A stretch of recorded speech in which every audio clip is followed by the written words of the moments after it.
سلام بچه‌ها، امروز اومدیم با هم دیگه که من بهتون بگم که شرایط نگهداری توتی آوازخوان چیه و چطوری میتونید نگهداری کنید یا چیه کلا در کل. بریم واسه این ویدیو. برای کسایی که نمیدونن توتی آوازخوان توتی نیست که آواز میخونه، اسم نژادشه، اسم دومش هم بالاویه. دمای نگهداری این توتی بهتره گرم باشه، سرد به هیچ عنوان نباشه چون سریع مریض میخورن و سرما میخورن و نراشون میخونن مثل همین اسمی که برای گذاشتن، چون نراشون صداشون جوریه مثل نر قناری و میخونن و اینکه ولی کم میخونن، خیلی کمتر قناری میخونن ولی اگر بخونن صداشون مثل خونه. نرهاشون زیباتر ماده هاشون هستن و در کنار زیبایی نرهاشون بهترم باهوشتر که نمیشه گفت، هوش برنده هم بستگی داره و بهتر میخونن و بگم براتون زیباتر هم هستن.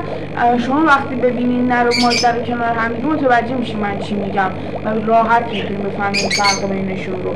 و این توتی آوازخوانی که پیش منه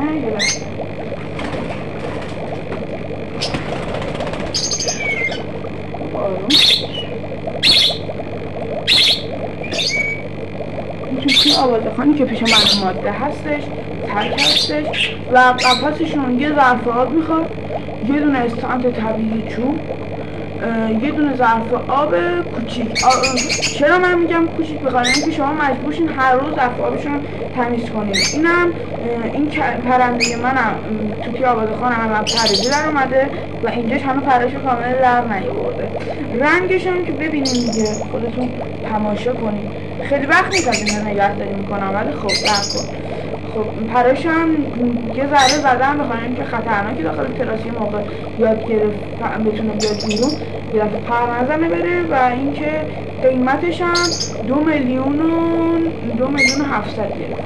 خیلی ممنونم. سلامتیش هم میتونه راحت بفهمید. توتیا آوازخوان مثل بقیه توتیا که همشون این شکلی هم ولی بیشتر اینا میتونیدن مریضی و سریعا بیحال میشن.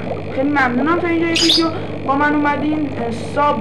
ساب فراموش نشه و اینکه اگر خواستین توتی رو نگهداری کنین جفتگیریش آسونه و تخم‌گذاریش هم نه سخته نه آسون، متوسط یه قفس متوسط هم نیاز داره و اینا هم سن بالغیشون 2 ساله و مثل عروس‌هلندی نگهداریشون، مثل همین عروس‌هلندی وایت فیسی که پشت من، ولی این قفسش بزرگه.